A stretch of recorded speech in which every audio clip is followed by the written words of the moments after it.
So 12 years ago today, I went through the most grueling experience of my life, and absolutely nothing went according to plan. So it was supposed to be a calm, natural birth at a birthing center, no epidural, very intentional, peaceful. Instead, it turned into a 55-hour labor where I couldn't eat, I couldn't drink, and I had no idea how it was going to end.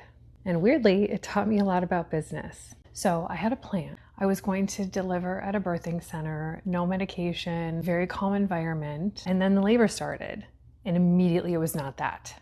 My water broke first, and it was a very intense back labor right from the beginning. And if you know, you know, it's not good.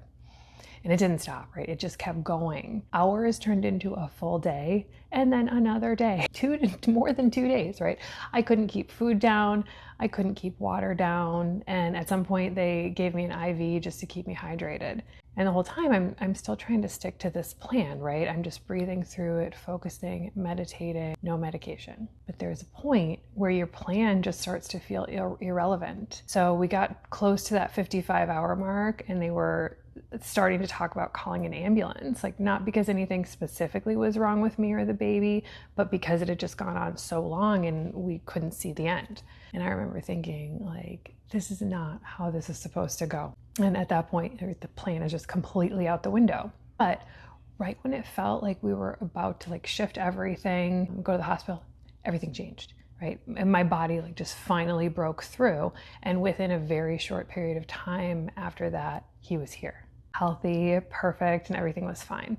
And now he's 12, and he's the sweetest, kindest, most easygoing kid, which is just wild considering how intense his entrance into the world was. And if you think that experience taught me to expect the unexpected, well, my second son said, hold on, we're going to do the exact opposite. With him, I thought I knew what I was doing at that point, right? I'm at home, I'm timing the contractions, waiting for the right moment to go to the birthing center. My husband at the time is getting the car ready. And then all of a sudden, I'm like, nope, this is happening now.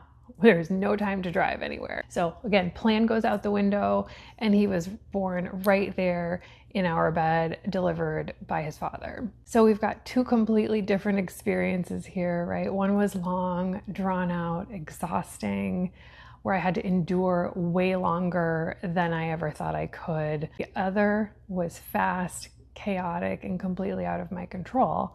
And both of them went nothing like the plan. And business is a lot like that, right? You can have a plan, and you should have a plan, but things are going to go sideways. Sometimes it's going to take way longer than you expected, and you're going to hit a point where you think like, I don't know if this is going to work. And sometimes it's the opposite. Things move so fast you don't feel ready. But in both cases, it's not really about the plan. It's about how you respond when the plan stops working. It's about preparation, support, and being able to adapt in real time. So yeah, 12 years ago today, I learned I could do something a lot harder than I ever thought I could, and I've carried that with me ever since.